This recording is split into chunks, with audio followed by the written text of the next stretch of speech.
அன்புமணி தரப்புல வந்துட்டு இந்த விண்ணப்ப மனு வந்து கொடுத்துருக்காங்க சார். அன்புமணி தரப்புன்னு நீங்க சொல்லிட்டீங்க. பாட்டாளி மகிழ்ச்சி இல்ல, பாட்டாளி மக்கள் கட்சி என்பது மருத்துவர் ஐயா அவர்களை நிறுவனராக தலைவராக கொண்டிருக்கிற தைலாபுரத்தை தலைவராக கொண்டிருக்கிறது தான் பாட்டாளி மகிழ்ச்சி. அவங்க பாட்டாளி மகிழ்ச்சி அவங்களுக்கு சம்பந்தம் இல்லைன்னு சொல்லி மாண்பகை டெல்லி உயர் நீதிமன்றம் தீர்ப்பு வழங்கியிருக்கிறது. அவர்களை பொறுத்தவரையில அவங்க மக்களை 10,000 பணத்தை வாங்கி மக்களை ஏமாற்றுகிறார்கள். அதுக்காகவும் மருத்துவர் ஐயா அவர்கள் டிஜிபி அலுவலகத்திலே புகார் கொடுத்திருப்பதெல்லாம் உங்களுக்கு தெரியும். அது பழைய கதை, அது செல்லாது.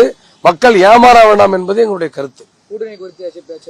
கூட்டணி குறித்து தான் இன்னைக்கு 2026 ஆண்டு நடக்க இருக்கிற சட்டமன்ற தேர்தலில் பாட்டாளி மக்கள் கட்சியோட நிலைப்பாடு மருத்துவர் ஐயா அவர்கள் இன்றைக்கு எல்லாம் அழைச்சு அந்த நிலைப்பாடு குறித்து விரிவாக ஆலோசிக்க இருக்கிறார்கள். ஆலோசித்து அதாவது நம்ம நடந்து முடிந்த பொதுக்குழு கூட்டத்திலே ஐயாவுக்கு அதிகாரம் வழங்கப்பட்டு விட்டது. இருந்தாலும் கூட ஒரு கருத்து கேட்பதற்காக, சரணாகி ரீதியான கருத்து கேட்பதற்காக ஐயா அவர்கள் அழைத்திருக்கிறார். வந்திருக்கிறோம். உள்ள போய் தான் அது என்னன்னு பேசுவோம். பேசி முடித்த பிறகு உங்களிடத்தில் மருத்துவர் ஐயா அவர்கள் தகவலை தெரிவிப்பார். புதிய நியமனம் ஒண்ணுமே இல்லையா? தான் நியமிச்சாச்சுல நிர்வாக குழு அது தெரியல. நிர்வாக குழு ஐயா பார்த்து முடிவு பண்ணதான்.